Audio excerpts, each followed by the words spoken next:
آپ کو بتائیں، سعودی دارالحکومت ریاض میں گرد و غبار کے شدید طوفان کی وجہ سے شہریوں کو مشکلات کا سامنا رہا۔ حکام نے غیر ضروری طور پر گھروں سے باہر نہ نکلنے کی ہدایت کی ہے۔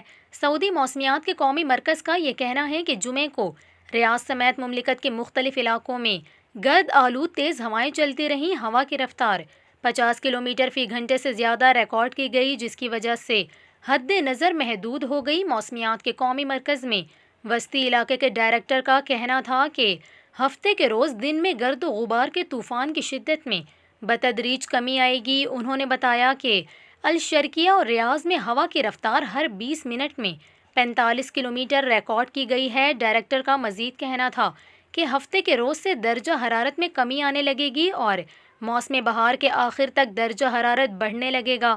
دوسری جانب محکمہ شہری دفاع کا کہنا ہے کہ شہری اور مقیم غیر ملکی ویکینڈ پر پکنک مقامات پر جانے سے گریز کریں۔ آئندہ چند دنوں تک خراب موسم کا سلسلہ جاری رہنے کا امکان ہے۔